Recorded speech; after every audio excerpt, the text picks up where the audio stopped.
Like, that young guy, like I remember being 17, 18 years old and like I could eat anything in any amount and I just didn't seem to get fatter. I just got stronger and the scale went up and everyone just kept telling me how big I looked.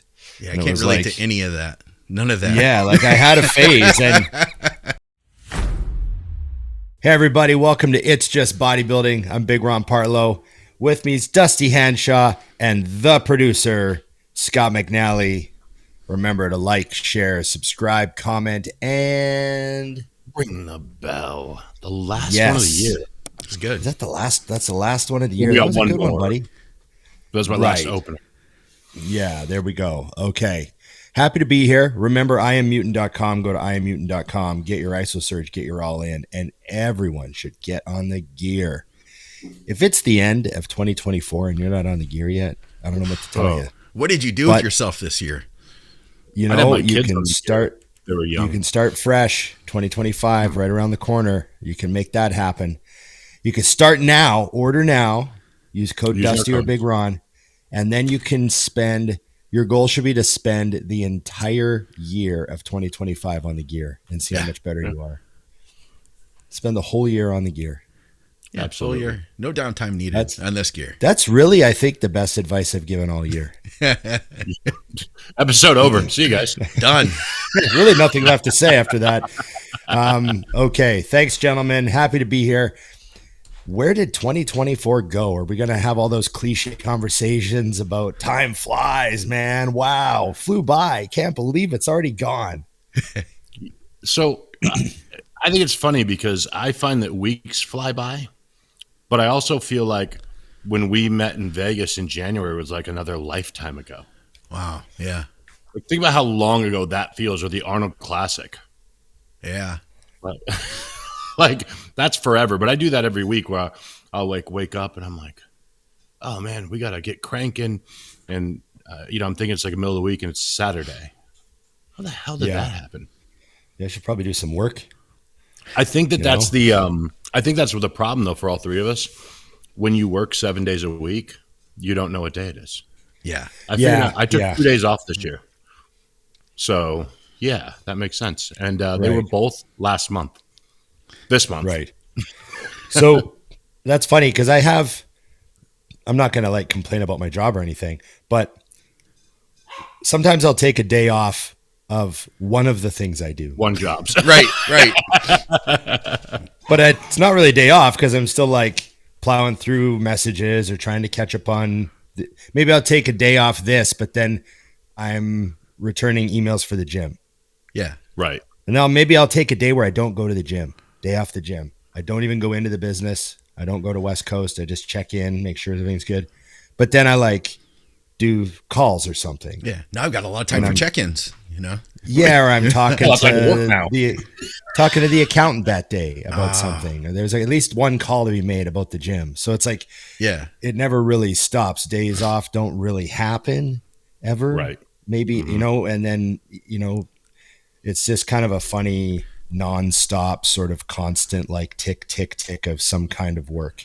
Yeah. So yeah, I know the whole day off thing, like it must be a real nice feeling. Like people that have like a job that starts at 9 and ends at 5, right? And then they have a weekend. What is that? Nothing's expected of them for the whole weekend. That's like kind of cool. You never know what's going to happen on the weekend. I could get a call from someone, massive plumbing issue. Yeah. Looks like I'm going to the gym. No one opened your Mesa store today. Damn it. Yeah. One of your stores is not open. Yeah. Like, oh, okay. I guess I'm working. I'm in until they get there. Yeah. You never know. So anyways, but it's cool. I like it. Absolutely. I feel like it's a great for me or for, I'm sure Scott, you got a similar thing. Because I'm always working, this honey-do list that people talk about, I've never seen one of those. I just know that someone that's what they say in the States. Like when you on Saturday morning, you wake up, you're like, oh, there's nothing to do today. I'm off work. And your wife goes, you know what we could do? And you're like, oh, fuck. Got to clean the garage. Because it's not good. It becomes this thing. And there's two things for that. One, I work 7 days a week. Two, Nikki knows I'm not doing that shit. So, right. Two very clear options. There you go. But yeah, I like that. I prefer the block. I think that all you guys listening should take on another gig, a side gig that puts you through the weekend where your wife's like, or you ladies, you're making enough money that no one asks you to do anything else except for maybe hire someone to do something. Great move. Right. Yeah. Well, I read an interesting quote was rich people they stop buying things and they start buying their time back. Huh. Oh, yeah. The more money you make, you start to buy your time back so you can make more money and do other things. You really do. I mean? So it's interesting, Well, remember when you started in like trying to get further along, you had no money. So, but all you had was time. And you were like, so you did everything. I'm 22 years old. I can work 20 hours a day and be fine. Yeah. I look back now at like when I had the stores and everything and was competing and doing all this stuff. And I'm like, how? Like I couldn't do that now. Like I remember having 3 jobs and prepping for a show. And some days I'd work like over 16 hours total. You know what I mean? And other days I'd work, 2 jobs, next morning, a 3rd job on the weekends, like I just remember that crazy schedule. And I just think now I'm like, oh man, I'm so like spoiled now. I'm like, I got my way of doing things and my schedule and everything fits into my schedule. And when I want to look at my phone and all that stuff, it's just, but I'm glad I did that. I'm glad I had that hectic, like 3 job, working every single night, working 5 days a week, and then working almost every night at the bar. And like, I'm glad I had that period of time. Well, I'm going to tie this back to 2024, guys, and the year ending. I had a series of questions for you guys, and I'm going to just throw them all out there to you so you can maybe start thinking about each one of them. But what is one thing that you learned in 2024? What's one thing that you do different?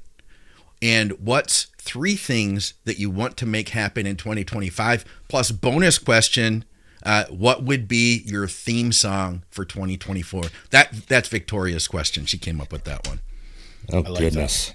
Yes. Oh, goodness. Right, well, I gave the guys time to think. I messaged them ahead of time. I let them know. I didn't even look at it. I refuse to do that. I like to do it off the fly. That way, if my answer sucks, I can be like, well, I didn't really look into it. Yeah.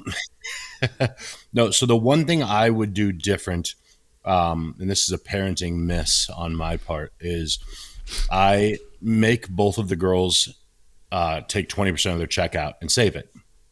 And it wasn't until late in the year that I made them invest 10% of that and save 10% of it. So I made it. That was a miss to do that because their money that they saved and they had to use. I mean, Taylor bought a car last year with some of it, put a down payment down and stuff like that. But mathematically, I know what that little bit of money would have been if I'd have done what they're doing now earlier. So that was and they're young. I mean, they're still well ahead of the game at 16 and 18. But it's one of those things where I'm like, man, if I just started pushing that at 16 and 14, right. Instead of a few thousand, they'd have 20,000 sitting in an account. Right. Like, oh, that's a mess. So that's all right. They'll still do pretty damn good by the time they're 25. You got them in pretty damn early. You know what I mean? If they're investing at this age, watch out. You know what it is though, that and I know you covered this, Ron, that I think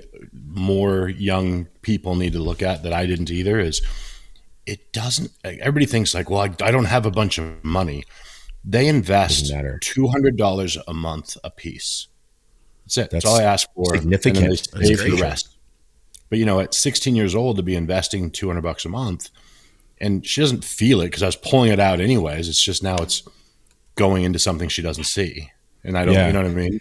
And they have to have you pulled up Have you pulled up the calculator and like showing her the math, like on like a website calculator on like $200 a month compounded with typical interest on investments over by the time she's 35? Have you shown her like those numbers? I just did it on 20% based on income, and it breaks down very simple. When they're our age, they're both going to be millionaires.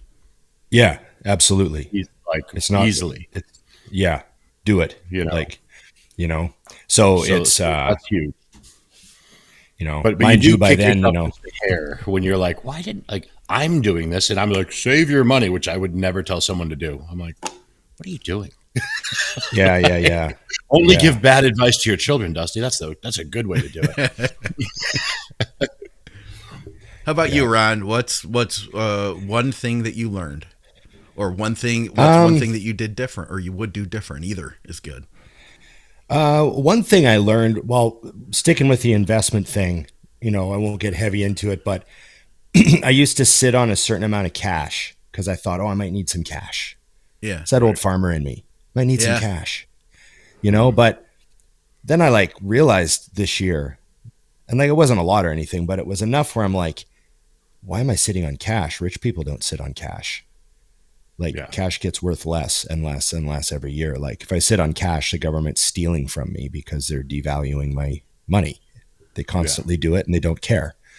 So why am I doing this? So I invested more this year. I went heavier into investments, and I don't really hold cash anymore. Mm-hmm. And that's just something I did this year. And I'm like, I wonder if I would have started that a little earlier, that would have been a good idea. But I'm not going to do the math on it. I'm just going to don't do the math on it. Don't ever do the math on it. You know, I was always investing, but I used to like having some cash and like seeing a certain amount of cash sitting there, you know? Yeah. But I don't really sit on cash anymore.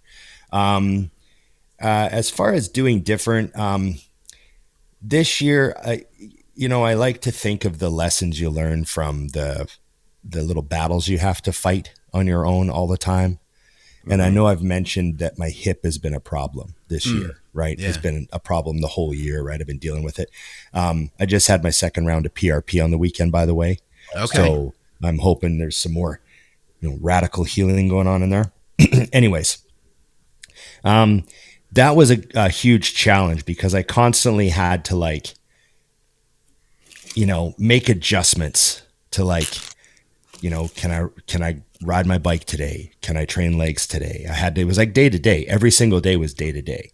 Like, today's actually a good day. I could definitely do legs today. Like there was a lot of that, and just being patient and taking advantage of the times when I was having good days, and being prepared to be a little more flexible with my schedule and that sort of stuff. That was like a lesson I learned today, to take advantage of the unfortunate sort of like ebbing and flowing of how I was feeling. You know what I mean? Like there'd be certain days where I'm like, I was planning on doing something, but it's real sore today. And then there'd be a day where it felt great, like way better. And so I'd change my schedule so that I could take advantage of it. And that was something that I'm not good at. Like I'm not good at altering my plan. Like I like a plan. Like I know how we are, right? We have a plan for the week. Like, you know what Thursday is? Way ahead of time. You know what Saturday is going to be? Way ahead of time. So when you're making little changes is really annoying for us. But I had to learn to take advantage of it, make it happen. Yeah. And I know that might sound like nothing to some people, but to someone who's as stuck in their ways as I am with how I like my week to look, it was like something that was a challenge. It was like a constant challenge, and just having to do all that rehab and like every day do certain things. And it was something that was on my mind all year. So I tried to do the best I could and not complain about it. You know what I mean? Just kind of handle it, deal with it.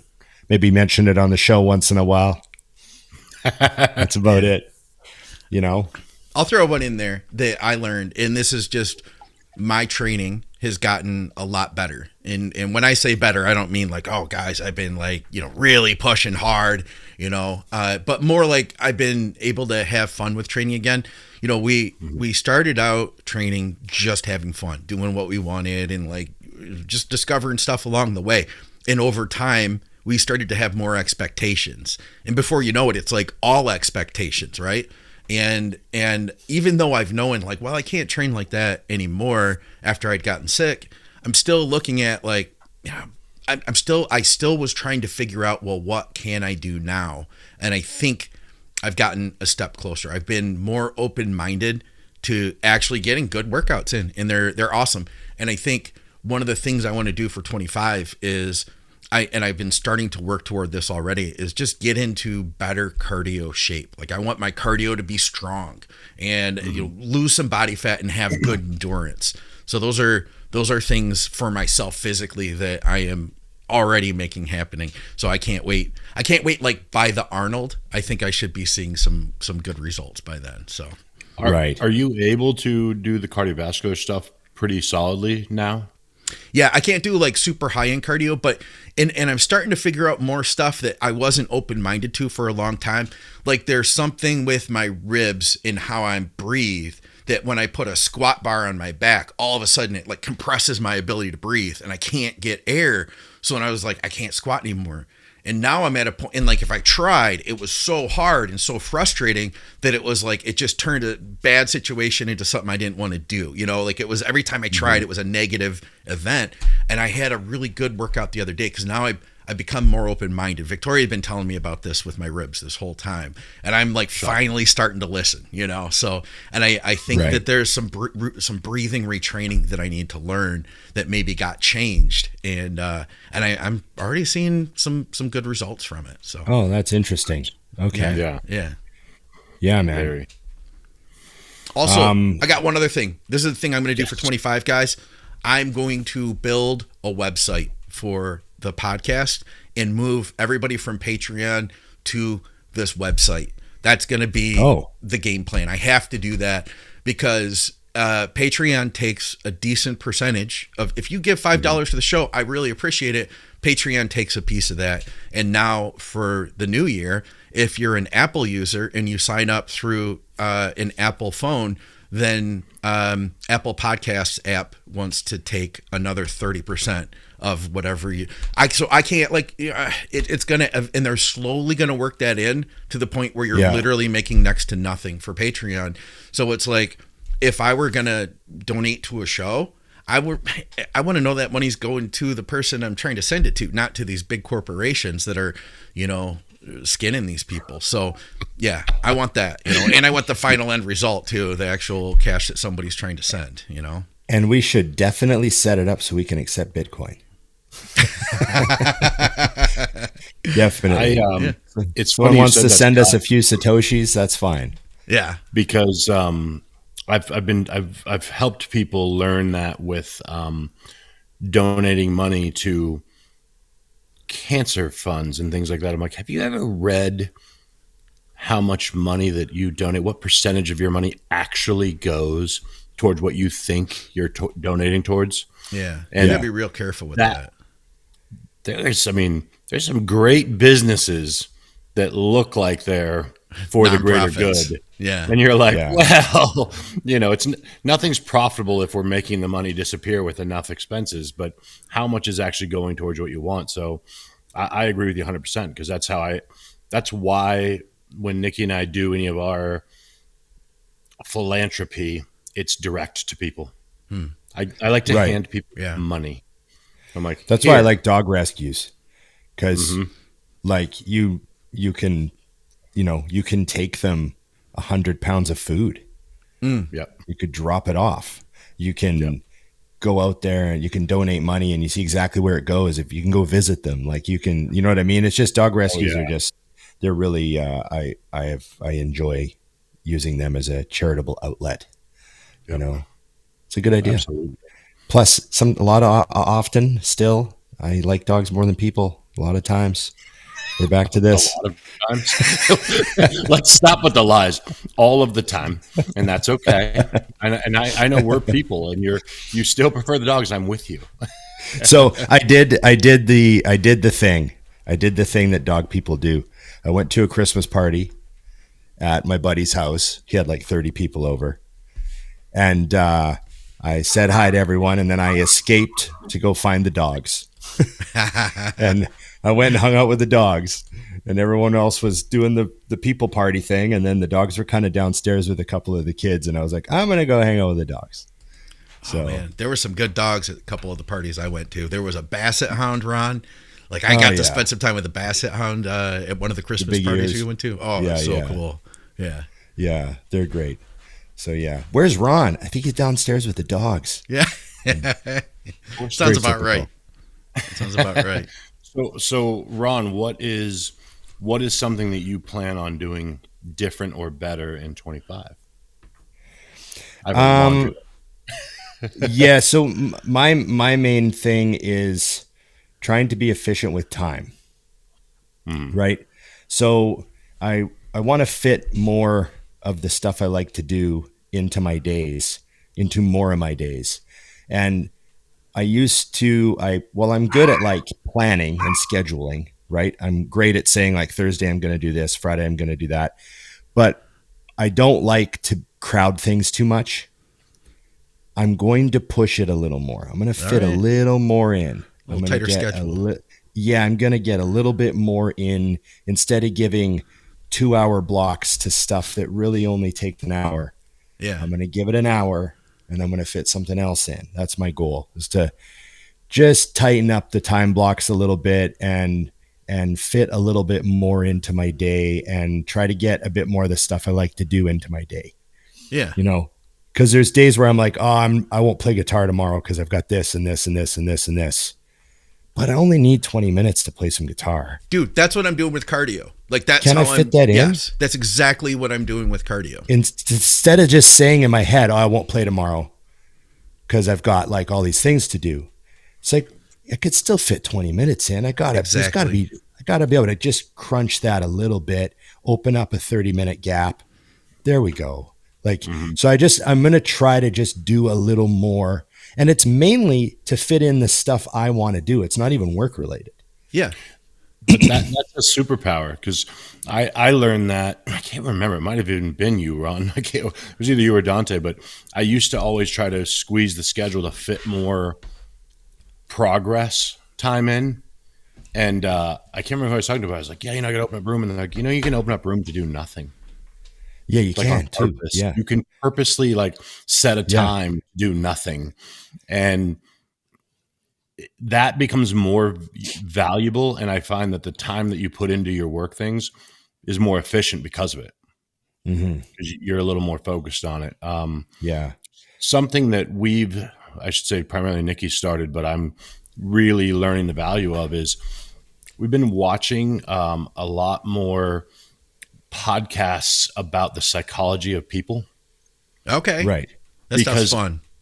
I'm terrible, because the struggle I have all the time is, why do people think, like, who would think that way?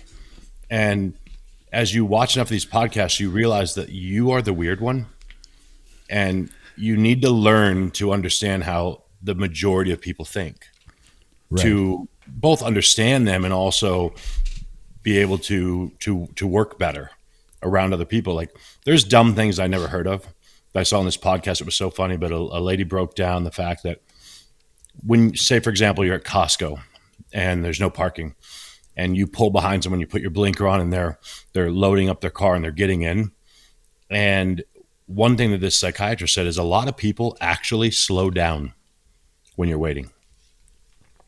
And I'm the one that's like, oh crap, there's someone waiting for my spot. I should get out of here so they can get in. I mean, I'm done, and it's actually a power play for a lot of people. They don't even realize. So we watch this podcast and I'm like, who would do that? That's the dumbest thing I've ever heard. The next day I'm waiting at Costco and I see a guy walk up to his car as I'm waiting, close the back, go to the passenger side, have a conversation with his wife, get in his car, take his jacket off. I'm like, this is a real thing. Yeah, people do this. I'm the guy that's like, I'll figure out the jacket down the road. This guy needs my spot. Right. I know what you mean. I do the same thing. You're walking across the street. I like get the little hustle going. I'll give him a wave. I'll go, hey, you want my spot? Yeah. You're telling him, follow me. Like, I'll hurry up. Yeah. But that's not normal. And you start seeing these things, you're like, oh man. And then when you watch a podcast and you see it, and then you go about your normal life, you're like, oh, that's a thing. Yeah. I didn't know that. And there's a lot of them that have really added up. So I want to delve into a lot of that stuff more, because you can be a better contributor to society even if you just understand how people think versus how you do. Because my thought is no one would do that. Like, why on earth would you not rush? Yeah. You're shit in the car, get out. Like, not a thing. So that's something I want to get into more, and it's just fun to look at the psychology of how most people operate. Agreed. Yeah. Hey, what do you say we hold the thought on the your song, your what was it, your theme song for 2024? Yeah. Give you guys time to think about it, and we knock out some of these listener questions that Dusty had. We've got some from Patreon too, and we've got some from YouTube from the last couple episodes. Well, let's fire up the Patreons first, because Patreons first. All right. Well, I don't have a Patreon loaded, so nice job. I've got one of Dusty's nice loaded. Job. But it was asked somewhere else. So this guy asked a couple places. We talked about a massage gun recently. This guy got one for Christmas, and I think the way he worded it here was, thoughts on like, what are your recommendations with using a massage gun? And somebody, Ron, you mentioned it, I think in the sense of a warm up using the massage gun. And I remember we actually did that when we trained shoulders, like back in 2019.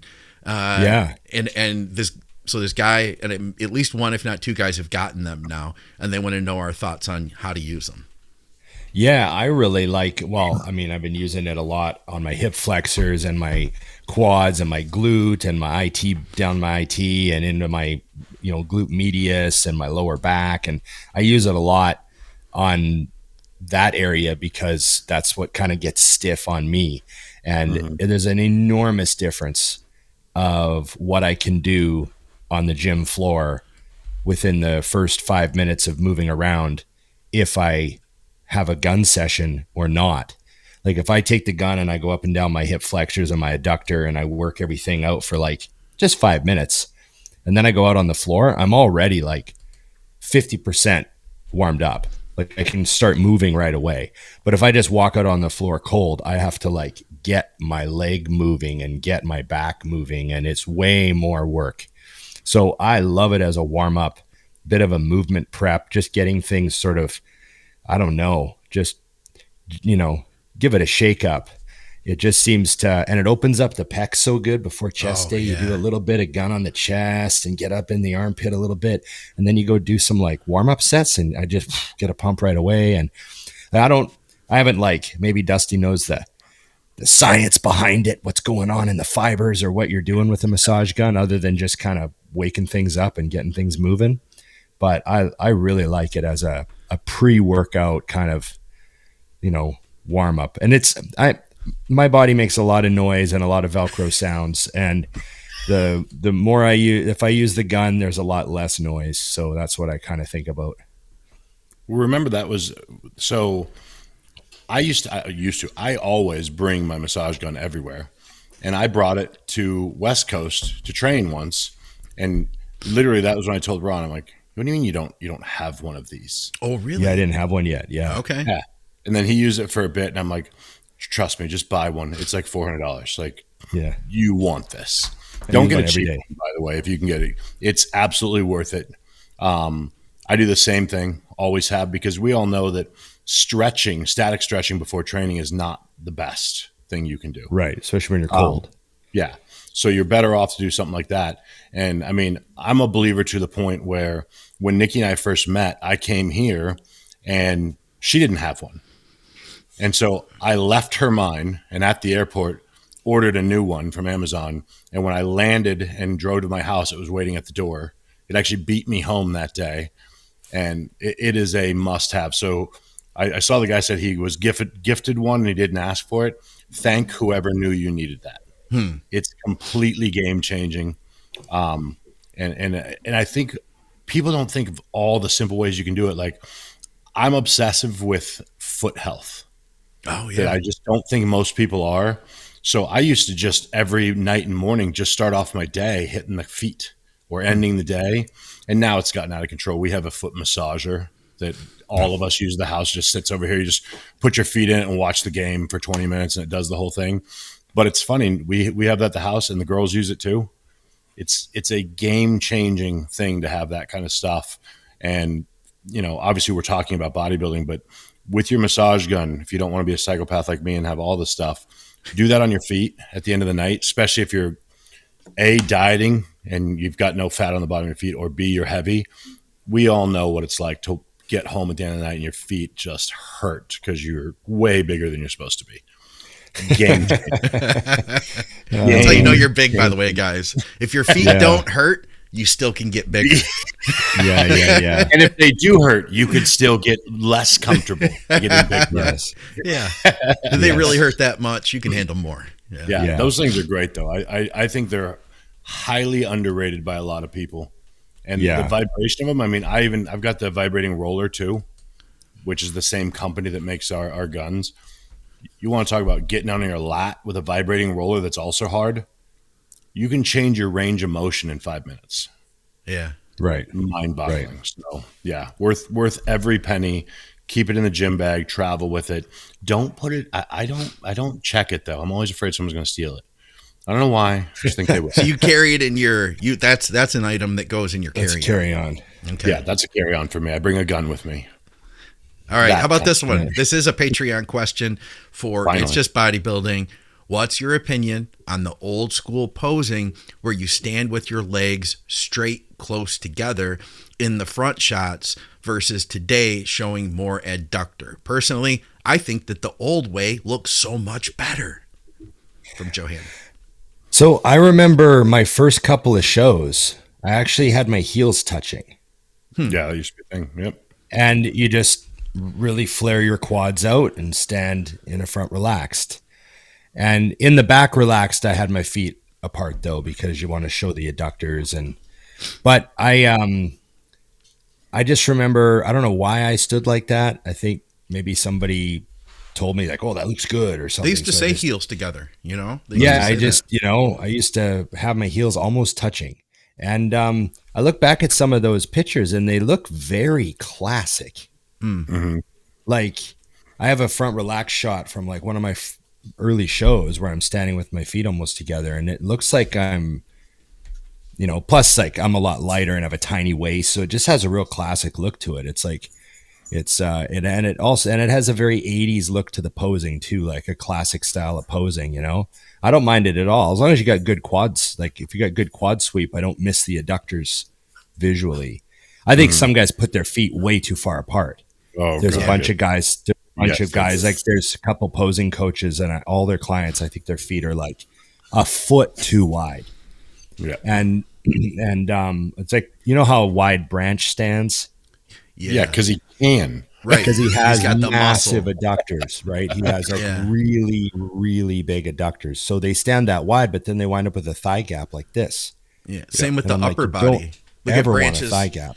Branch's like way out, arms are way out in that front relax. He's got arms, he's got shoulders, he's got lats, Yeah, you got to stand for your body, not the way you want to stand for, if you're a fan of someone. That's what I was going to say, because I feel like, if you don't have the thickness to your legs, there's a balance in there. I think that's the biggest limiting factor to how wide you can stand for the level of development that your average state level competitor has. How wide you can stand is based off of how far can your legs go apart before they stop touching. Yeah, you want to have some tissue mashed together, but you don't want to hide mass. There's definitely, I think the thing that's gotten lost, I shouldn't say gotten lost, I think it's always been this way, is people pick someone that they like the way they pose, whether it's their transition, everything, and they don't even think about how they look doing it. When I used to work with people on posing, I would be like, put your feet here. Okay. Go a little wider. Oh, no. All right, bring them back in. Put them back. And we would just put it together. So my answer is, make sure even when you find your sweet spot that you're adjusting it as you change, because as your physique changes, you shouldn't be caught in this idea that that's how you stand, because it changes. I mean, the way I posed pretty much everything in my career slowly altered based on what looked the best. Yeah. So totally. Definitely that. I used to love, like, remember the rear double bi or the rear lat spread? You just put the foot like back a little bit. Straight back. And there was no change. But I find that it's a lot easier to activate your hams and your glutes with just a little bit of width and then turning those knees out. So that's a nice look to me. That's one of the biggest changes from the old school posing. Like if you look at like Dorian's early posing, he didn't have his knees flared out at all. Yeah, you know what I mean? Like that was like kind of a mid 90s thing. Guys started flaring the knees out more and exaggerating the leg setup and the back shots more, and everything came out and tried to like. It was like interesting to see when you look back now at like the 1991 Olympia and like Lee Haney and stuff. You're like, oh wow, like they're just putting a calf back. Yeah.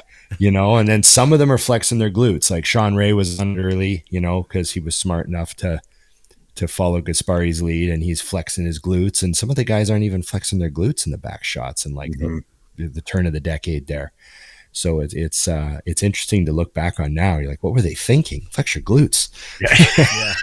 Plus you get a little bit of a show to it. Like my favorite to watch do mandatories back in the day was Kai Green, because he would step his leg out and then open the knees out while you were watching, and you just watch things light up. You'd see the hams light up and the glutes. You'd see him twisting his feet on the floor to create tension. And I try to tell people was visual. I try to tell people posing your legs is all from the floor up into your hip. Yeah. Oh yeah. And they often try to flex their quads. Like you don't even have to flex your quads. You just try to like push your feet apart, and everything will just, It's easier. Yeah. It's if you watch old Battle for the Olympia videos when they're, doing each character in the gym, seeing some in the gym posing, and they go see Sean Ray like 5 weeks out, and you see him put his foot back, and then you actually can like feel him twist his feet on the floor. Like there's tension, and you see the glutes and hams light up. That's what I learned it from. Like I was just watching that. I was like, oh, there's tension. Like some people don't see that, but you could see it. He'd put his foot down, and then as he turned his foot, everything would lock up, and you're like, oh, there's tension there. Like he's pulling through the floor. But that concept is very hard to explain to someone if they haven't grasped it yet. Like it's pull through the floor. I don't know how to word it. It's like, I always thought, Ron, you use this too, because I remember I saw you tell Nikki the same thing. It's like, imagine that your feet are on top of like a towel and you're just spreading the towel out. You're just spreading it on the floor. Yeah. Yeah. And then everything lights up. It's the same with the upper body. Before my first overall, I met with a posing guy, and he's looking at my physique, and I hit all the shots, and he goes, all right, so we got two options. We can take 2 more years and you can put on, 15 to 18 pounds of muscle, or I could change your posing. I could make it look like you have that 15 to 18 pounds now. Which would you rather do? I'm like, I would like to do the second one, please. Yeah. That's a funny way to put it. Yeah. It's good though. It's good. I use it all the time now when I pose with guys at the gym. If there's someone locally here that I see has talent, I'll just tell them like, hey, if you ever want 15 minutes, let me know. And it blows their minds, like the little tweaks you can do that they're like, oh, same thing on a side shot. They're squeezing their hamstring. So it's sucking in. Flexing it. No. Which is intuitive, right? You want to flex it to make it look good. Yeah. Same with like the back. Just relax it and lean it into the other leg, and it'll just drop out for you. Don't worry about it. Yeah. It's also funny because there's been like these, in my mind, like these horrible violations of what is actually the correct way to do things, but it didn't matter. Like Ronnie used to flex his ham in the side shots. Which is still won 8 Olympias. And like you could see his hamstring is like flatter and it's all shredded. And it's like, man, if you just let that ham hang, it would just be like, whoa. But it didn't matter because he's Ronnie. Yeah. Or like the way he hit his side chest, I thought he let his front shoulder kind of collapse into the pose. Yeah, it's like twisting it, opening it back. Bigger. Yeah. Like the way Jay does it. So like Jay's side chest mechanically is way better, but Ronnie would still look awesome in his side chest because he's just so crazy looking. So it was like there were examples of, I'm picking on Ronnie here, but there's some examples of guys that were just so good that they did poses like not the best way, and they still looked awesome. Still better than everybody else. Yeah. You doing it wrong still beats everyone else. Right. Yeah, like you go so up to I guess Ronnie, leave it alone. Excuse me, sir. Yeah. So I can fix that. Yeah.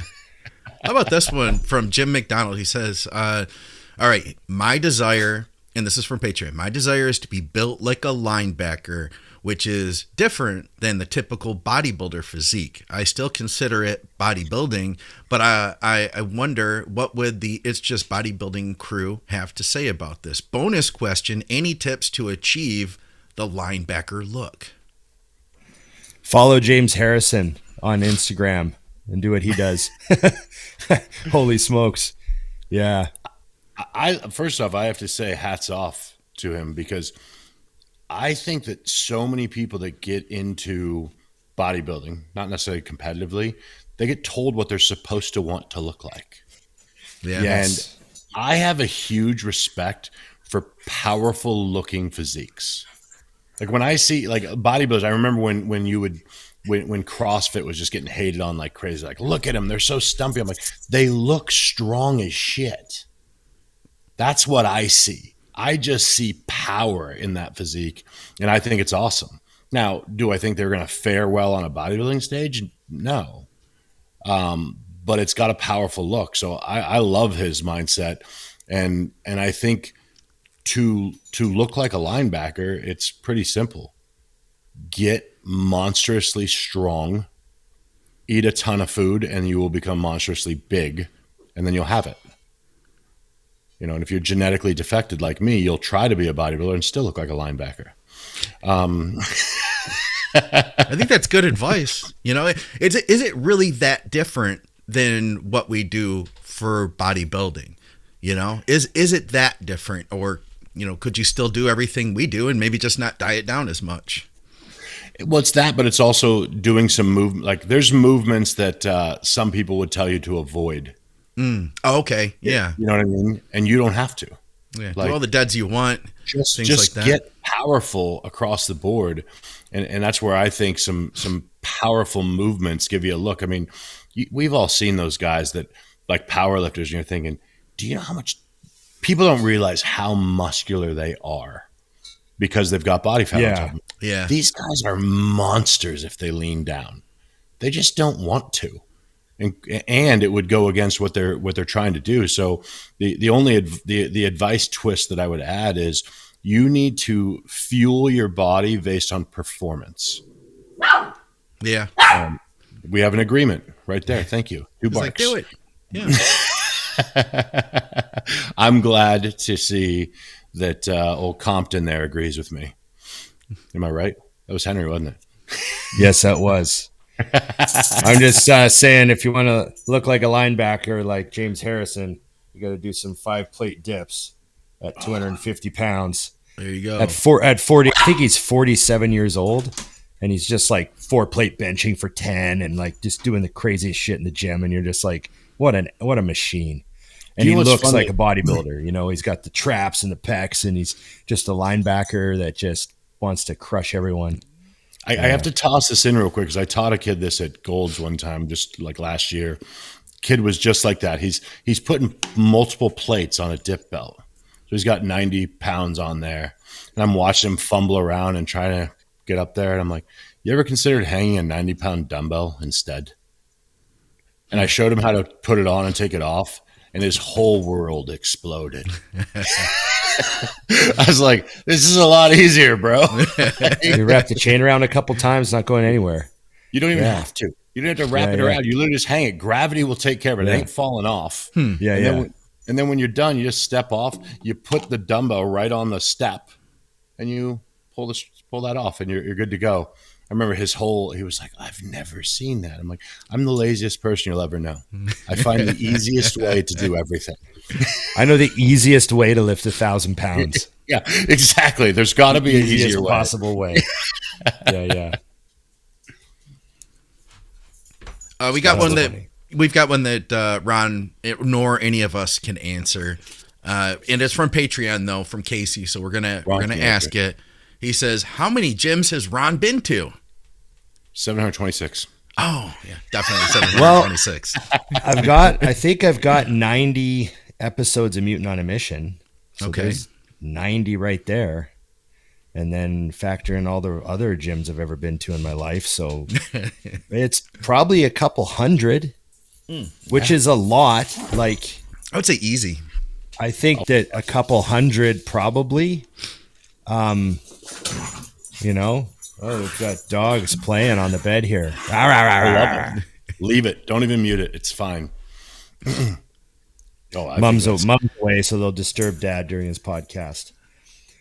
But yeah, a couple hundred, and that's a lot of gyms. Like, I think if most people count up how many gyms they've been to, you know, it's like 3. Oh, they're just full of shit. Okay, go for it. How about this one? Do you guys consider Gremlins a movie? A Christmas movie? I don't even remember. I saw it when I was a kid. I don't even know. It is technically a Christmas movie. I never thought about that. Yeah, that's it was around. Well, it takes Christmas. place during Christmas. Yeah, definitely. All right.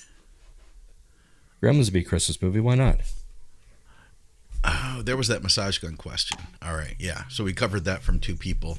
What about the stuff we had from Dusty over here? Did you see anything good, Dusty, that jumped out at you? Yes, I had. We can do rapid fire. We can hammer them all. Yeah, actually, I think we can manage these because a lot of them are pretty quick. 1 sec. I see the one from Dante. No. Yeah. It's amazing. Oh, this is one that we actually talked about this morning. So I'm gonna lead it off so you guys can push it here. But what are some effects you see people struggle with after they successfully transform their physique? And this is one that I've just noticed that I think leading into the new year is a perfect time to point this out, which is I find it sad the amount of people that I personally know who struggled with whether it be being overweight or being small and wanting to be bigger. And then when they lose the weight or put the muscle mass on, they forget that they were the ones that felt bad for being those things, and now they become the bully talking about it. Like, yeah, they lose a bunch of weight and they're like, God, did you see how fat that trainer was? I'm like, yeah. I don't know how that happens. And I think it's something people should be really mindful of because it's a really odd phenomenon to me, because I feel like if your transformation is purely physical, then you didn't transform at all. Who cares? Like, you need to mentally transform. Hold the phones. This is the philosophical mic drop of the whole year of 2024. This is Dusty's guru moment. He could boil down all of his wisdom to one guru quote for the whole year. And I'm done again. It is, quote, if your transformation was purely physical, then you didn't transform at all. There it is. Deep thoughts. Unbelievable.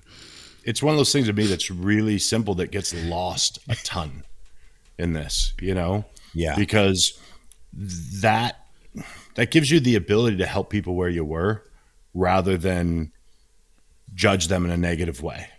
Yeah. And it's really common. And it's funny because I'll catch it in moments and you're like, do I tell this person how dumb they sound right now, or do I just let it roll? Right. I've got 2 things. One is kind of a reference to Mutant CEO, Jim. He commented on your story with a question. How do you snap people out of complaint mode and into go mode? Mm-hmm. And that sort of reminded me of a funny thing that I saw. I watched a video the other day of a guy doing 1-star gym tours. Oh, I've seen that type of thing, but never for a gym. So what he did was he looked up 1-star reviews. Yeah. Like, because every business eventually gets a 1-star review, right? You might have 500 5-star reviews, and then you have like 2 1-star reviews. So what he did was he went to a bunch of gyms, and I don't know how he picked them, but he just happened, and he would show the 1-star reviews, and he would make a list of the complaints, and then he would go into the gym and have a workout. Mm-hmm. And he would either confirm or debunk the 1-star reviews. Okay. And the vast majority of the complaints he was able to just quickly debunk. Like, the one was like, staff is rude. They're just, really ignorant staff, horrible people. Gym was filthy. And he like walks in and this staff was like, "Hey man, how's it going? How's your day?" Like, "Oh yeah, why don't you have a first workout? No, don't pay for, we got free trials today and go for a workout." And he walks in and he's like, "This gym's pretty clean." Like, and he's like, "The music's actually pretty good." And like, he has a workout and everyone's friendly. And he's like, "I don't know what the hell that review is about." You know what I mean? So it's kind of funny. That's fun. And it just lends itself to what they quite often say about 1-star reviews. And it's, if we should ignore anything on the internet, it's 1-star reviews, because they are the most irrational reviews.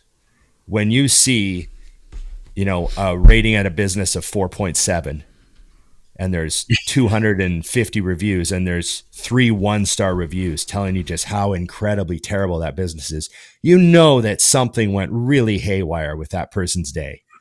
Yeah. Like, either they just do that. And then he also tapped on a couple of the 1-star reviewers, and he went to their pages, and all they had given, like maybe a dozen 1-star reviews to different businesses. Mm-hmm.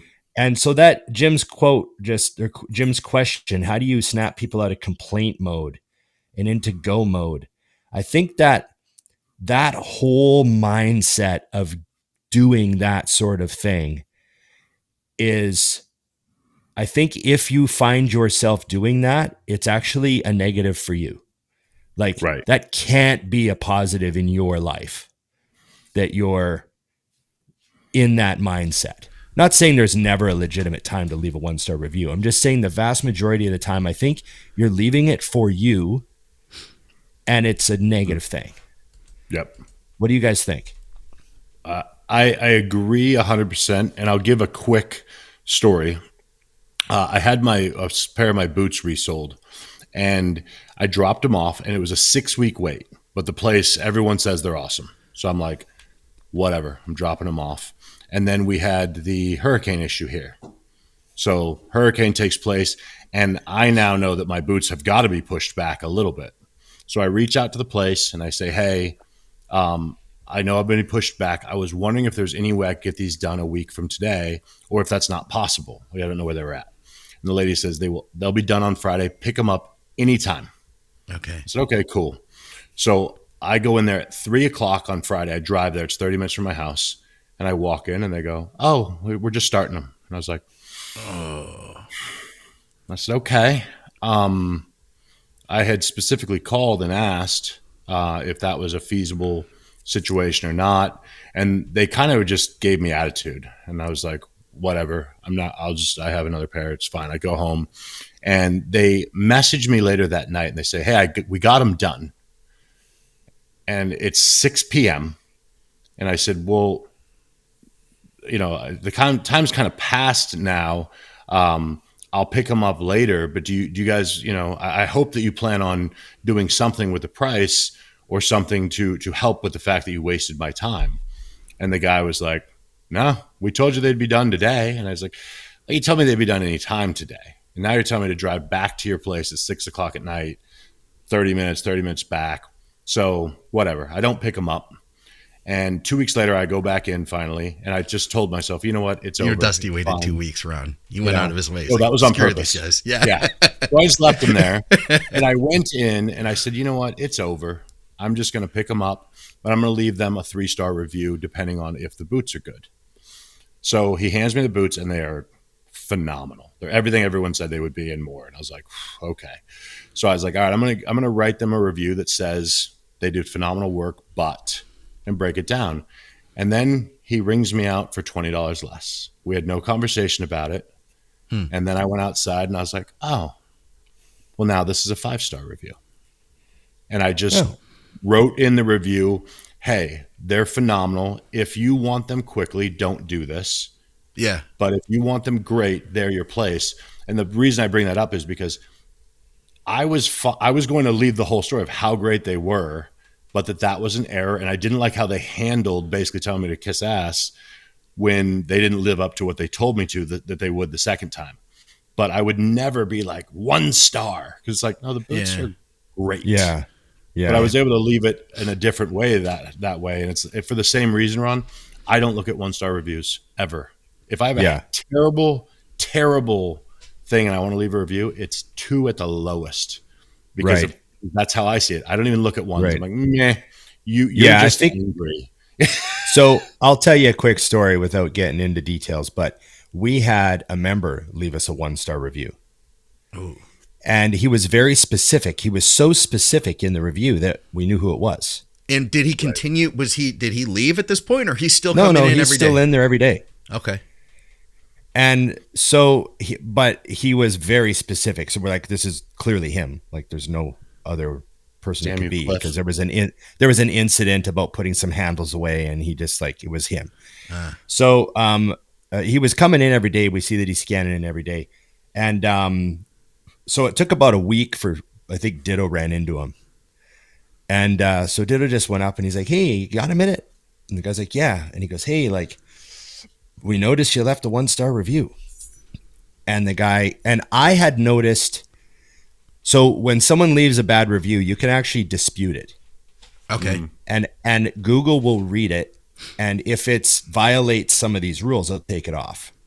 Yeah. And his review actually named people unnecessarily. Okay. And you're not supposed to do that. So I actually had disputed it. But you normally get an email saying, oh, we're going to take this review down, and then they take it down. I noticed it had vanished, but I never got an email. Yeah. So I was like, So we all knew this. And so Ditto went and talked to him. And he's like, hey, I noticed you left 1-star review. And the guy goes, yeah, I took it down. Oh. And Ditto's like, oh. And he goes, well, we just wanted to talk to you about that. He's like, yeah, I'm really sorry, man. I had a terrible day. That was on me. Like, I was just, venting. I had a horrible day. And so, like, sometimes 1-star reviews are just that. Yep. They're just someone had a horrible day, and maybe they don't go back to that business, so they don't feel compelled to remove the review. Right. Because they forget about it. They're not going to think about it after that. Right. Yeah. You know what I mean?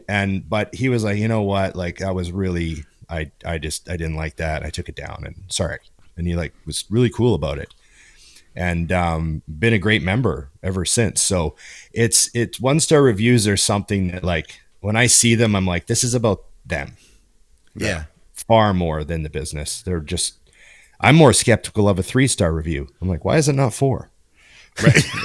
See, what did I tell you? I was going to do what 3. I mean? Yeah, like, because that's exactly what I would do too. If I actually wanted to make a statement, I would leave a 3. Yeah. Mm-hmm. Because and when you leave a 3, you make sure to mention the things that were good. Yes, you don't sound like a crazy lunatic. Yeah. That's so it's so accurate, because I find it funny that people do that because there's no value. I also think it's funny that if you look at a lot of people, because you can click on the reviews, how few people leave good reviews. They only review if they're angry. Yeah. Yeah. I try not to do that. I've left a couple angry reviews, and of course. And then I've also tried to balance that out by everybody always says, like, hey, you should support local. And there's some things about local that might mean, hey, it's a little bit more expensive because they can't buy camera equipment like Best Buy can. So your prices might be a little bit different, but you're getting a different service too.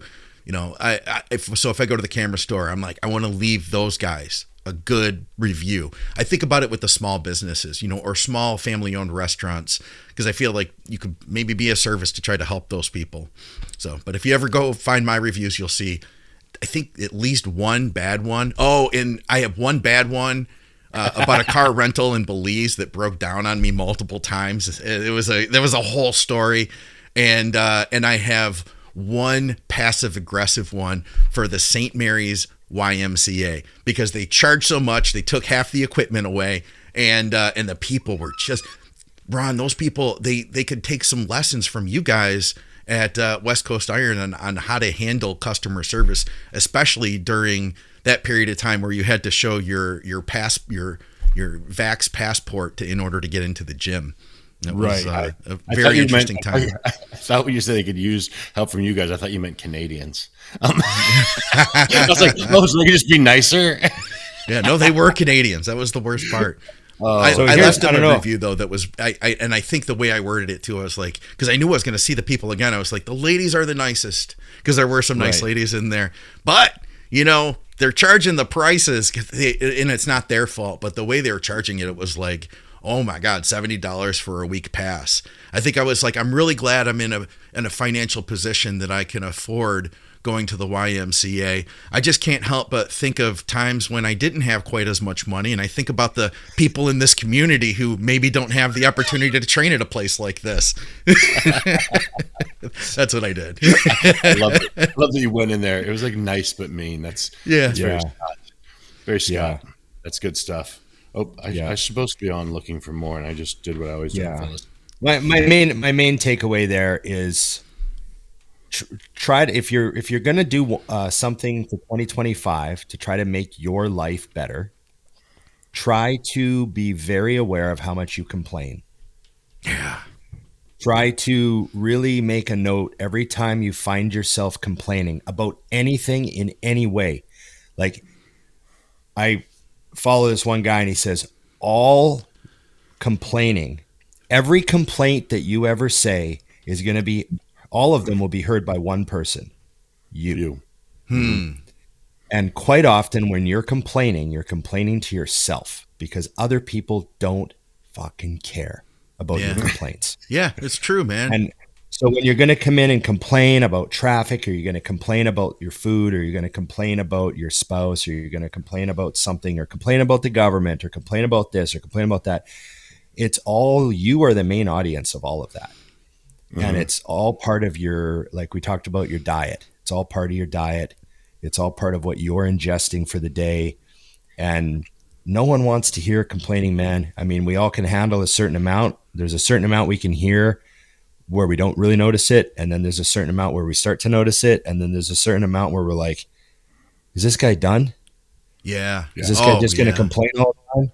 And then there's a certain amount where people see you coming and they go, oh, here comes a complainer. Yep. Oh, yeah. Do you want to be that guy? People I didn't allow to come into my stores anymore because of how they were. I just told them, I'm like, you can't come here. So that's, I think, one more thing, we can switch the subject, but that I think people should do, and not just for the businesses, but for yourself, because it works amazingly, is, you know, when you go to a restaurant or somewhere and you get really good service, A, pay attention to it and notice and go, oh. Yes. And B, that's a great time to call the manager. I do that too. And let him know that your service is awesome. Because I will tell you, especially if you're regular at places, most of the places that Nikki and I go relatively regularly, everyone in the place knows us because we make sure to tell them that the food was great, that the service was great, that we appreciate that, you know what I mean? And then when you call because you're me and you forget and it's Valentine's Day or whatever day it is, and I'm like, hey, do you have anything? They're like, for you, yes, I do. Right. Yeah. So it's definitely something that will pay you back. And like you said, Ron, you notice it too, because we like to do that because the world has changed. So when I get really good service, I'm like shocked. Right. Like, holy crap, this is like 1999. Everyone's taking care of things. This is the greatest place ever. I got to say something else then, because I do that too, Dusty. Like if we're even at the grocery store and the lady who's running I always go through the U-scan tills, but if the lady's like super helpful and she's like on the ball with stuff, I've gone over to customer service and I'll say something. And it's funny, or at a restaurant, it's funny because every time you're talking to the manager, you can tell they're digging their heels in the ground. They're waiting to get slammed. And then when you say something nice about their employee, they're like, oh yeah, she's a really great worker. She does a great job. Thank you. But they're waiting for you to say something mean. I can only imagine what it's like to be in that position, Agreed. Since we did the dog one, and Duke from Powerful Rescue asked this, I thought it was good. Lessons you and Ron took away from the trial run period with your new pups, or something you found challenging that you had to overcome bringing them into your house. Yeah, I like that one. Ron, you start. Yeah, we learned a lot. We brought Henry home and we just sort of just tried to keep everything as normal as we could for the other dog, and realized I hadn't done a lot of research, had to kind of research as we were going right away. I was like, oh shit, I didn't read up on this. And I realized that we won the lottery with Jedi. Like we brought this rescue home and he just kind of didn't chew anything. Like Jedi has never chewed a shoe. He's never chewed a cord. He's never chewed a single thing. Has no interest in chewing anything but his toys. Mm-hmm. And then we brought Henry home, and we're like, oh, this guy destroys every single thing that we leave laying around, like from a pen to a remote control to a shoe to like, and so we had to like kind of suddenly pay attention and put everything away and make sure I was at a toy. And now he's stopped. He doesn't, like, he's literally quit. It just takes time. You know, you got to be real patient and just consistency. Like, if you're not a consistent person and you're not able to do the same thing all the time and follow rules for yourself, like, I'm not going to leave these out. I'm not going to leave these here. I'm not going to do I mean, it's on you. Yep. And if you're unable to be consistent, then it's way harder to get a dog anywhere where you need them. And now the last thing we're dealing with is Henry's very reactive to other dogs sometimes. So he's like an angel now in the condo. But if he sees certain dogs, he loses his mind. Like, he's still at the super reactive point. So we have a trainer for him coming on Saturdays, and we're working with him out in the park, and we're trying to get that solved. But it's all about consistency, and you have to follow the rules. It's not about the dog following the rules. It's about you following the rules. You have to follow the rules. Well, I think you have to remember, you can take the dog out of LA, but you can't take the LA out of the dog. Right. He's an LA street guy. You looking at me, SA? Don't I think you're looking at me. I see him as a little bit of a cholo, a little bit. So that's just me. So what we had was obviously 2 small dogs, and then we brought a 50-pound dog home, who was also a puppy. Is she only 50? I thought she's a little bit bigger than that. All right. Nope, 50 pounds. The very first night, Harvey was in the backyard, and she was running and jumping and excited and jumped on him. And he partially tore basically like an ACL of a dog first night. And I'm just like, oh God, this is going to be a problem. And at the time I had no idea how bad it was. We emergency vet the next day, $1,000 later, and Harvey ended up being fine, but he was limping for like a month, like leaving the foot completely off the ground. So we just had to learn how to bring her into the speed of our life, and not hamper her personality, but just let her see how life functions. And now those two, you throw a toy down and she allows Harvey to think he's got a chance at tug of war, you know, and they play and fight. And she's figured out that he doesn't like to be chased, but he'll chase her. So she's good with that. That's how they play. And then the other thing that they talked about was crate training. So the first crate, the crate they send us home with, she ripped out of it the first night. So I got a secondary crate. She tore out of that. And then we got essentially a jail cell crate. And it's nice. Oh, it's I'd sleep in that. Yeah. but we would put her in there every night, and she would cry. And just like a human, you just leave it. And Duke was like, you got to leave. I'm like, I'm definitely not leaving her in the house, because I didn't know if she would chew, like you said. And dog like that chews, you lose a $7,000 couch, not a shoe. Yeah. So, but because we did that, now the big struggle is you have to make sure her bed is ready when she comes in at night, because she runs and gets in it. So if you haven't set up her bedding correctly, she's in it and you're trying to do it around her. And that's like, so we have like a system. Nikki goes into the room to set her bed up while I take her out, because as soon as she comes in, it's full speed. Like she's excited to go back to her bed. So that was one of the things. But I think what you said, Ron, is so key, is that people need to realize is it's not a seamless transition. Like, no, it's not supposed to be. So no. Be aware of that when you bring a dog into your life, and don't think that nothing in your life is going to change except for you have this cute dog now. That's not real life. It's not how it works. Yeah. So you should all adopt. I will say one thing, because both of our dogs are purebred, and then obviously she's a rescue. I would be lying if I didn't say there's something a little different about a rescue. Like every time we like cover her in the morning, I'm like, I think about her old life, and I'm like, feels good to put a blanket on this dog and see her completely relaxed. Yeah. Do you guys want to rapid fire through a few or what? Because I know we're running short on time here. What do you guys think of Brandon Curry staying in the U.S. and training with Justin Harris? Justin's going to be doing his diet. What impacts will these changes have on his diet and training? And do you think it'll be a good move for Brandon? I think staying with the family is a great move. I think it's going to be awesome. I think being at home with his family, and I think Justin's a really smart guy, and I think that he's in good hands. And I kind of been wanting to see Brandon change his ways for a while. Yeah. He's such an amazing bodybuilder and a Mr. Olympia and an Arnold Classic champion and everything you could ever dream of in a career. Yeah. And I would love for him to come in like the type of condition I know he can achieve, and I feel he hasn't quite achieved. I mean, even when he was Mr. Olympia, the knock was, separation in the quads and stuff. I mean, he's got a million things we could talk about, like the crazy structure and the muscle bellies, and he looks so great up there.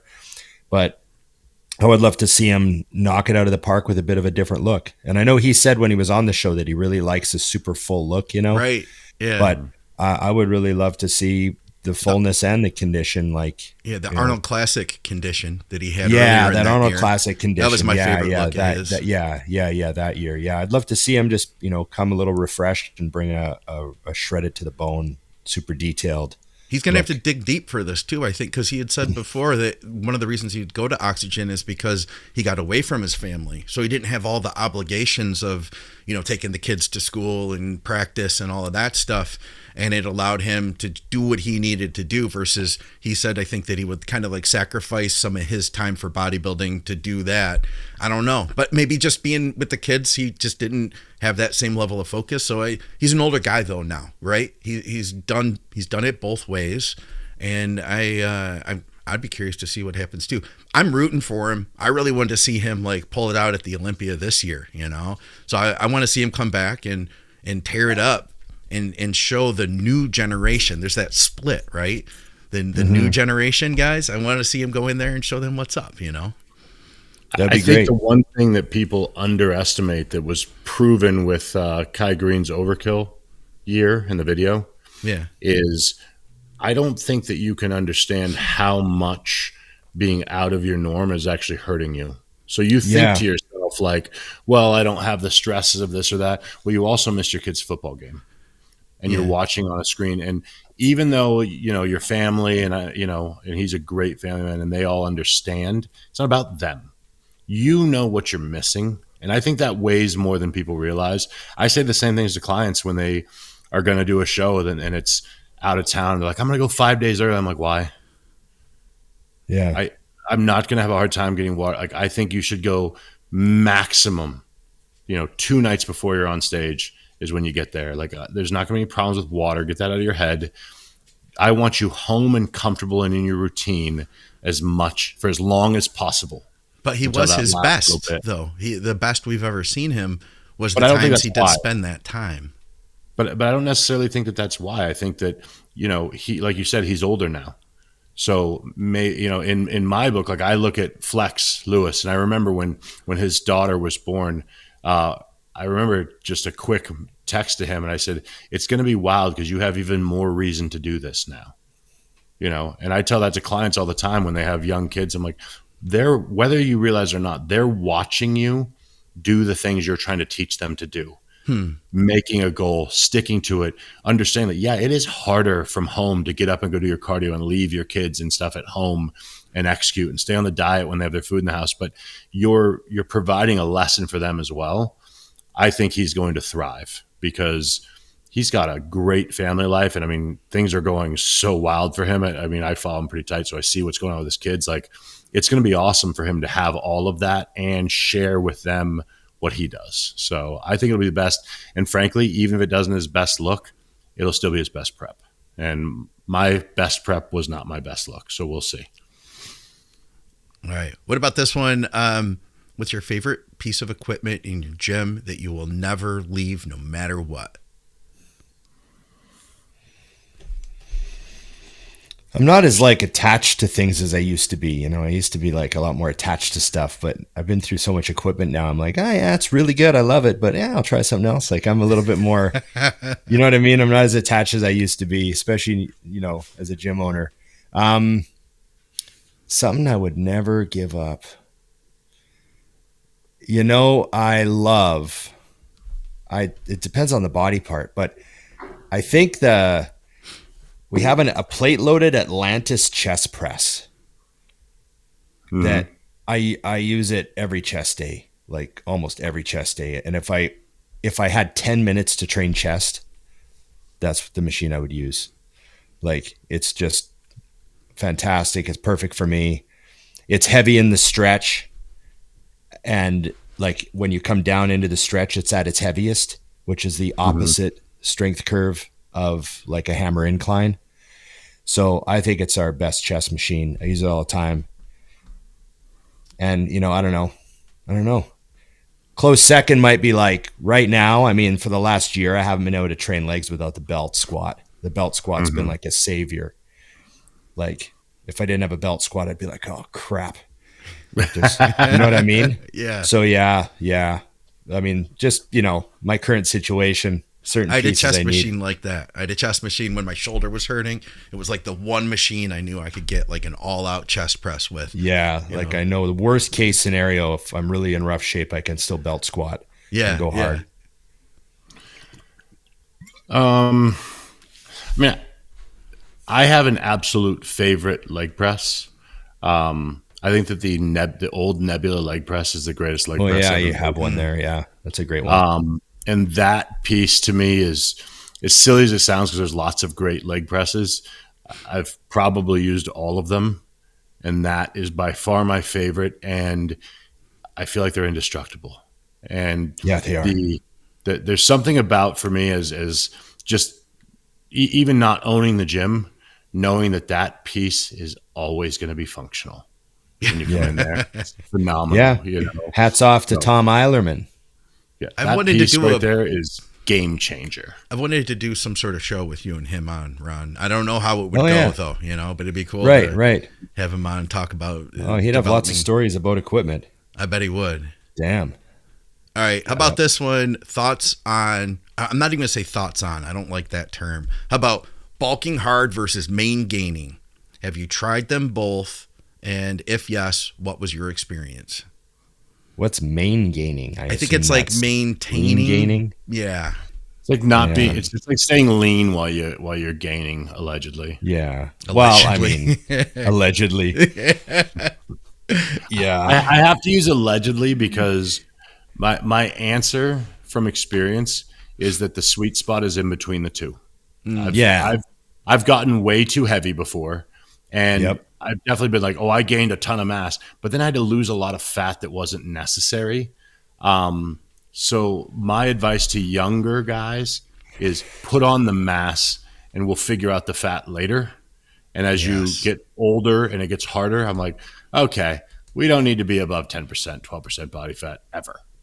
Yeah. I do think that, I mean, there's always a limit to what actually means bulking. Like at some point you're just recklessly getting fatter.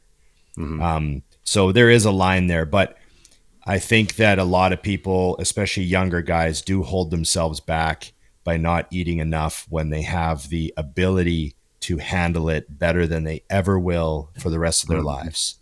Yeah. Like, you know, that young guy, like I remember being 17, 18 years old and like I could eat anything in any amount and I just didn't seem to get fatter. I just got stronger and the scale went up and everyone just kept telling me how big I looked.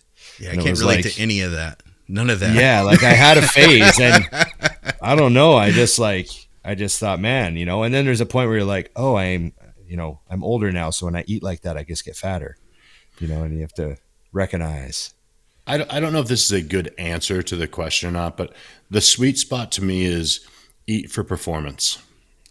Because you get too heavy, performance dips. If you're too lean, performance dips. So if you're not eating enough, nothing changes. Yeah. And if you're too fat, when guys like, oh, I get low back pump every day. I'm like, well, then you're too heavy. Like we have to, because again, anything that makes training less successful is garbage. Yeah. Yep. All right. One more. If you had to live and eat like a bodybuilder fueled by local cuisine for an entire year, where would you choose to live? Oh, well, I mean, local cuisine around here means bison and chicken and fish. You've got a lot of fish. And yeah, I mean, I live in a pretty great spot for locally grown and don't locally go to the farmed desert. Meats and fishes. Yeah. It's not like I'm living in I'm not living in Norway where you basically just eat fish or nothing. Yeah, right. Wherever people, super northern places, they eat a lot of fish. Ron couldn't make it in Alaska. Just saying. I wouldn't want to necessarily.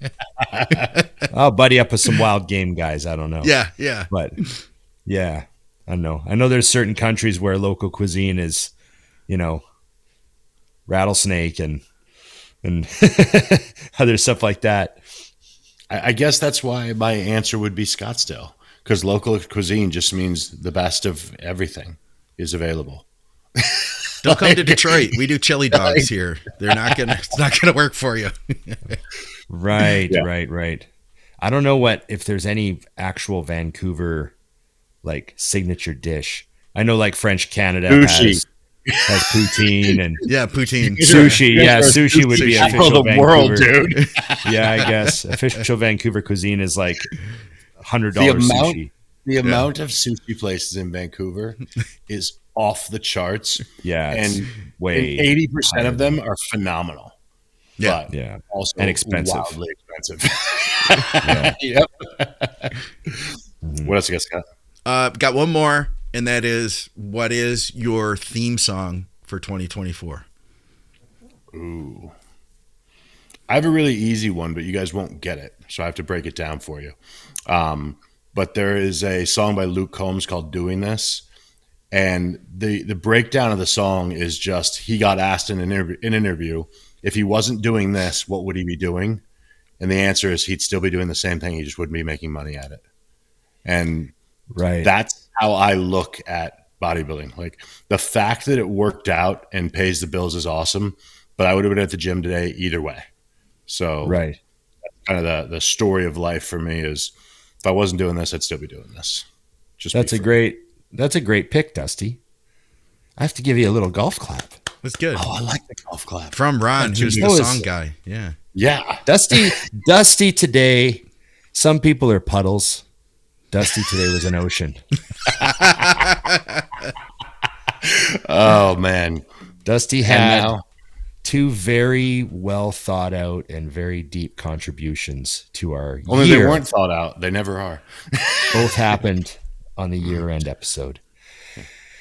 I like that. What's my song? Yeah. Well, I know what my song is. Emily and I, bless her heart, we just finished last week all the Bond movies. You finished them now, huh? Finished them. Yeah. 25 Bond movies. We watched the whole Eon franchise. Started at Dr. No from 1962, and we went all the way to No Time to Die. And it was an awesome movie-making history trip. And I loved it because I grew up on those old Bond movies, and watching them again now, Dr. No is 62 years old. That's so wild. You have to be prepared you have to prepare yourself for old movies. Like, we're watching movies that are totally out of date when it comes to how to make movies and special effects and fight scenes and how movies are made. It's just, everything's going to be really, really dated, right? Yeah. But you have to appreciate them for the time capsule that each movie is. It's the fashion, it's the music, it's the cars, it's whatever was going on in that year is going to be, a little bit of it's going to be in the movie, right? And, you see the suits when they get to the 70s, the lapels get wider and the bow ties get bigger. And it's just, every little thing is reflected from the culture into Bond movies. And then the movie making too, when they're in a car in the early ones, you could tell they're in front of a screen. Like, there's a screen behind them that shows the traffic. They're not actually in a car. Right. Right. And then, when you get to the point where movies, the budgets and the the way to make them gets to the point where now they're actually in a car.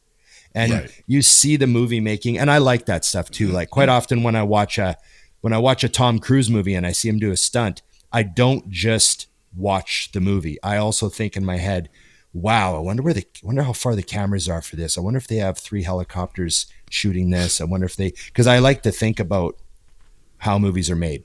I wonder how many new stuntmen he needed. Yeah, new safety guys. How many safety guys? Yeah. So anyways, long of the short is we really enjoyed the Bond movie marathon. It was great.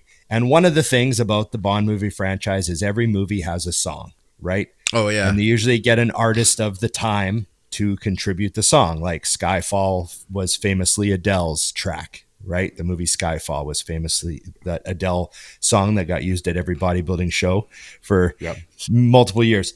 But my favorite Bond song is from the 1977 Roger Moore movie, The Spy Who Loved Me. And it's Nobody Does It Better by Carly Simon. And I was reminded of it when we got to that movie and the opening sequence happens. I was like, oh, Carly Simon, Nobody Does It Better. It's a classic. It's such a great song. It's timeless.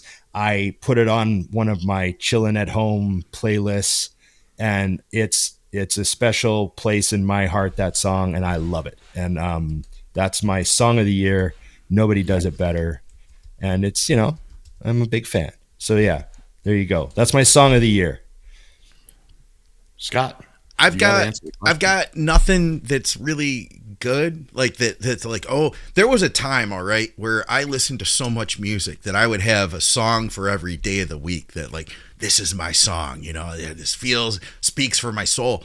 I don't have that anymore, but man, I've been getting into some old music that I had heard all my life, and it never really connected to me like it is now. Yeah. So like when we went up to Traverse City, we had a day where we sat on the beach, and I got my headphones out and I actually listened to music and I really freaking loved it. I'll listen to music while I'm sitting at my computer. I'm talking stuff like Fleetwood Mac. Like I'll listen to the whole Dreams album, and I freaking love the whole thing. And I'm like, and my dad used to listen to them, and I'm seeing like things that he would have appreciated. And I'm listening to it, and I'm hearing things I hadn't heard before. And I'm listening to the lyrics, and I'm like, oh man, that was clever. So just for the sake of listening to music, if there's music happening in my soundtrack for 2024, it would probably be something like Fleetwood Mac. That's great.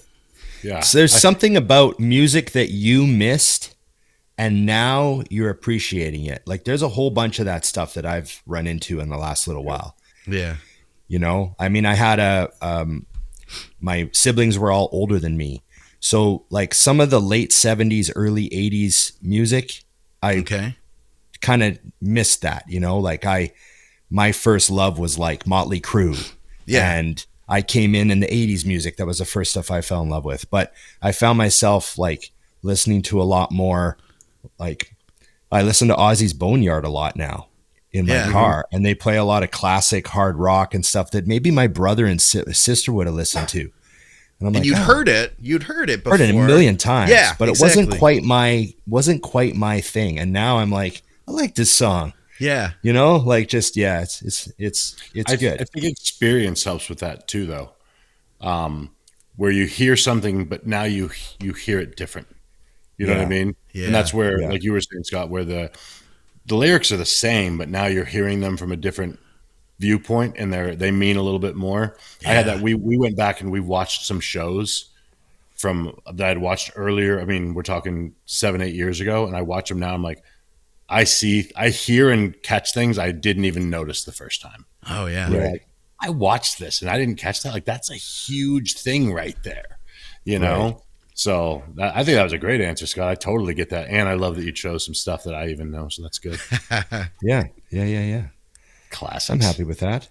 Absolutely. Okay. Is everyone ready for, I don't know where to go anymore. I used to, when I was a kid, for the year-end sports highlights, I would just turn on the sports channel, but I don't have the sports channel anymore. I don't have cable. Yeah. So what website should we go to for like the best year-end sports highlights and everything? I'm just wondering, like just ESPN.com or something. Are they going to have the best? I'm already seeing them pop up in the things that I follow on on Instagram. They're already pulling up the top 10, football plays. Because I follow a lot of the stuff on the sports I watch. So I'm already seeing them start to roll through, which is fantastic. So you're scrolling and you catch them. That's the magic they miss with social media is interact with anything you actually like so that it pops up better. That's where people miss. They're like, oh, I don't see your stuff anymore. I'm like, because you never like it or you don't comment. And I don't care that you don't, but if you're wondering why you don't see it, that's why. So it's like I see all of that stuff because I'm obsessively like I watch football like an American, of course, and that's that. Yeah, so that's that's where I would look for them. But if not, I'd probably just go to the basics. I just like that now you can get them individually though, because there's some sports I don't like. I watched basketball in the 90s. I don't give a shit about it anymore. It's not what it used to be. But I want to see the hockey. I want to see the football. I even like baseball highlights because it's getting absurd now, things that they do. I appreciate baseball highlights way more than I used to. Pitching highlights blows my mind. Yeah. When you see what they do now, your brain breaks. Yeah. And there's I wish I knew what it was, but I got a buddy of mine who's more of a baseball fan, so he'll send me the odd thing, and I'm like, yeah, I get that more. But there's this one guy on Instagram. He's like gives Barry Bonds an iPad, and he watches like a battle between him and someone else from like 20 years ago. Yeah. And Barry remembers every battle. Oh, wow. So he's like, so he'll hand him the iPad and he'll go, oh yeah, this was game 5. That was versus Martinez. Yeah. Oh, he's going to throw some heat on the next one, but I know it's coming, so I don't bite. And then he's going to throw the slider, and now I know he's used it. So now I'm going to step back a little bit. Okay. And now I'm baiting him to pull another this or that. Like, and then now I know he knows that I know. And the next one's going out of the park. Like, he's like, there's this strategy and there's this battle between the pitcher and the batter. Yeah. Mm-hmm. This mental, psychological, like, I'm trying to make him throw the heat. I'm trying to give him the plate and trying to bring it. And then now that I know it's coming, wait and crank, and now I got him. And for the rest of the series, he's going to know I got him. Like, he's like this. And I just like, I'm watching it and I'm like, oh, this is way more than I ever, like, I never really was a baseball fan. Right. And this is way more of a like one-on-one. Yeah. Cause I never used to see that as a one-on-one battle. I was like, it's the Yankees versus the, whoever, Pirates. Yeah. And now I know it's actually that pitcher versus Bonds. And it's like, that's pretty cool. Cat and mouse, like, and you could see the catcher throws a signal and the pitcher goes, no, I can't throw that one. And then he says another signal and he goes, yeah, okay, let's do that. And Bonds is like, I know he said no to the heat and he said yes to this. So I know it's coming. And like, just all this lingo and the way they're thinking, and just also makes me respect a guy like Bonds. Like, those guys know exactly what's going on and they're trying to read the pitcher's mind and they're trying to, almost like counting cards. Like, they know poker. Yeah, they know that pitcher has thrown. Yeah, he's throwing a lot of fastballs that day, and I know that he's probably only got 50 fastballs in his arm, and he's already thrown 20 of them. Like, like that sort of, I don't know the numbers you would use because I'm not a baseball guy, but like that sort of thing. Like, it's like a countdown. He's like, there's only so many kings left in that deck. Yeah. Right?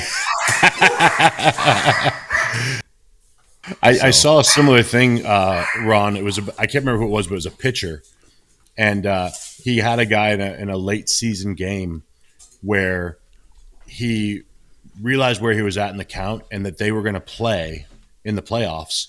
So he threw a pitch knowing the guy would hit it, and the guy hits a home run, and the catcher comes up and goes, what was that? And he goes, don't worry, that's going to come up in the playoffs, and he'll remember that pitch. And the catcher's like, okay, whatever. And then in the playoffs, same situation comes up. He strikes the guy out, and the pitcher goes to him and goes, remember when I told you? He's like, oh my God. You did that then for today. Like, you gave him a home run in a game that didn't matter because you knew he'd remember what you did. So that makes even more sense. He had you. Yeah, he'd know what's coming, and you're like, I'm not doing that. I did that then on purpose. I'm the same way. I went to a baseball game when I was a little older, like 20 or so, with a player, and I found out that I had no idea what I was watching before. I thought there was just a guy at the plate. There was a ball being thrown. I didn't realize how much who's on base, what the pitch count is, all that mattered. And when someone breaks it down for you and you're really interested in it, it's the game completely. So now when I watch baseball, and I still don't know like they do, but I know a lot better, it makes it way more exciting to watch. A lot more strategy. Yeah. You just think he's throwing the ball, trying to not let you hit it, and you're trying to hit it, and you can somehow magically hit it. I also love something that's been coming through my feed more than for some reason normal. I don't know if I must have liked one thing and all of a sudden now, but Bo Jackson highlights. Oh yeah. People don't remember, people who aren't my age or whatever don't remember Bo Jackson, but that guy was a running back for the Raiders. Bo knows football. And an outfielder for, who did he play for? What team was it? The Royals, Kansas City Royals. So he's playing NFL games and Major League Baseball games in the same week. And he's flying back and forth and crushing at both sports. And some of the baseball stuff, like he'll catch something at the wall and just fire it to home plate. Like no bounce, laser beam, no bounce, right into the guy's glove at third from like the far side of the outfield. Like just these crazy throws. And people are like, who remembers this? Oh, like this was a normal thing for him to do. And now if someone does it, it's like, holy shit. What a throw. And back then it was just Bo on a Tuesday, just laser beam to third. I had the poster with the shoulder pads on and the baseball bat over the back. That black and white. Yep. I had that in my room when I was a kid. And He was just, for our age group, he was jacked. Oh, yeah. He was the crazy guy. Monster. He was the crazy, like weightlifting, multi-sport, pro athlete dude of my generation. Yeah, could have done anything. Those guys, I love all that stuff. I'm glad you brought that up, Ron, because those are. I just said that in my post today. I love end of the year reviews of anything. I like seeing your personal ones. I like to see sports ones. Yours today was very good, Dusty. By the way, that was great.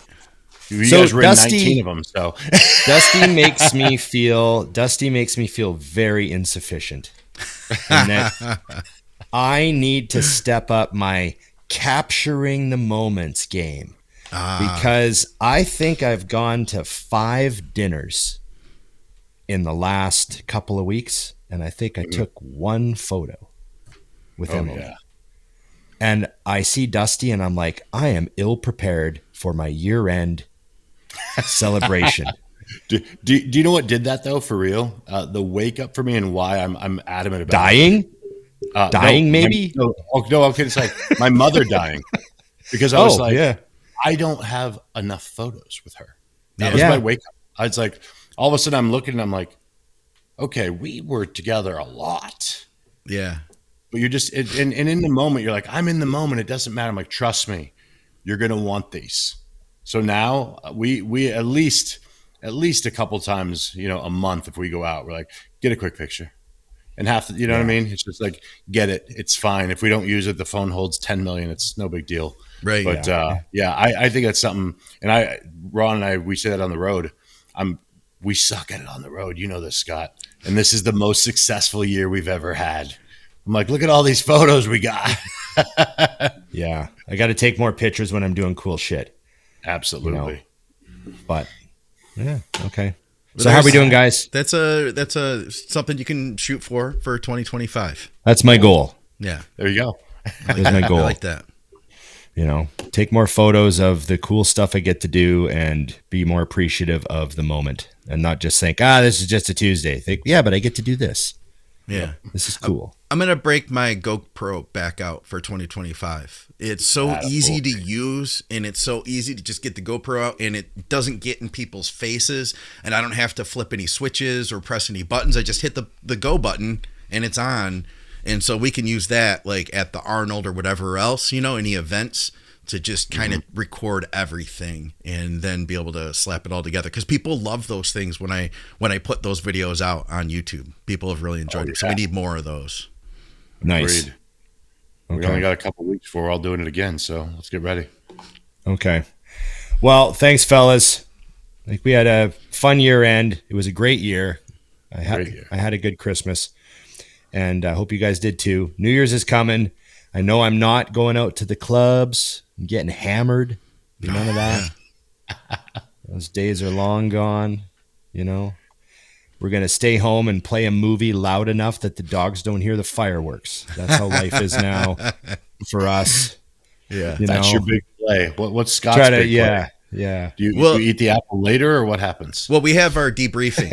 Apple at midnight. We have debriefing. We do a debriefing on New Year's Day. We usually like to go out to coffee and we talk about the year, and we basically do an expanded version of the questions I asked you guys.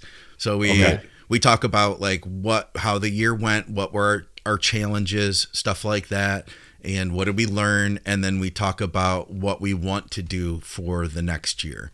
So I'm a big fan of that, you know, and I've always said, I know everybody on all the shows that we do, everybody's like, I don't like resolutions. And I get why the New Year's resolutioners that say they're going to do something and then don't.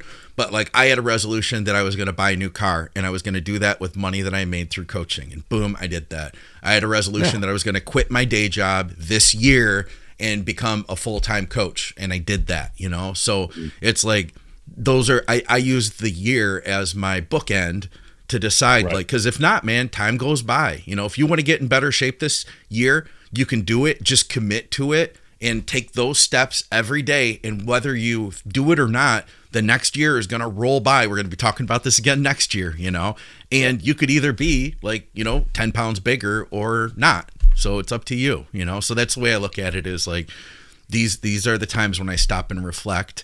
How did I do?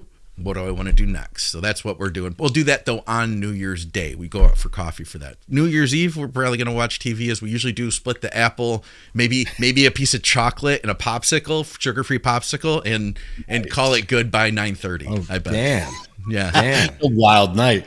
Yeah, I think the wild difference night. is, Scott, is you're not setting resolutions. You're just putting together plans. Yeah. There's a big difference. I mean, I know it's just a word, but because you're not just, you guys will just sit down and say, what's the plan? Because I'm sure you had plans from last year, so you're going to review those. Did we achieve them? Did we not? Why did we not? You know, so I love that stuff. And I always reserve a table at a place that doesn't reserve tables. And I got a table at our cigar bar, and that's where we'll be. Excellent. Just close friends hang out there, and we will probably leave before midnight like always. But they'll be at the table I reserved so they can enjoy it. Yeah. I got shit to do. Yeah, like sleep. Okay. Thanks, fellas. I appreciate it. Like always, remember to like, share, subscribe, comment, and ring the bell. That was a great way to end the year, Dusty. Remember, IamMutant.com. Go to IamMutant.com. Get your all-in. Get your isosurgeon. Everyone should get on the gear. You can spend the entire year of 2025 on the gear and see what happens. That's our advice to everybody. The year Costco membership, Costco membership, and the gear. Remember, that's where the gains are.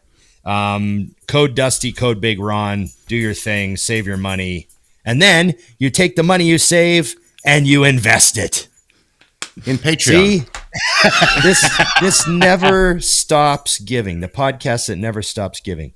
That's what we Imagine if we get an email from someone in like 20 years that says your podcast made me invest money and now I'm a millionaire.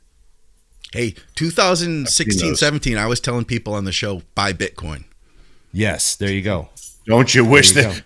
Don't they wish that to listen to you? Okay, there was like 2020, 2022, somewhere in there. There was a post of saying, thank somebody who told you about Bitcoin before like 2018. And I had a few people that were like, you talked about it on the show. They tagged me. I had a guy thank me actually not long ago. He said that he's like, yeah, I bought because you said to buy. And this was like a long time ago. And he's like, I've done really well on it. And I was like, yeah, there you go. Don't sell it ever. Yeah.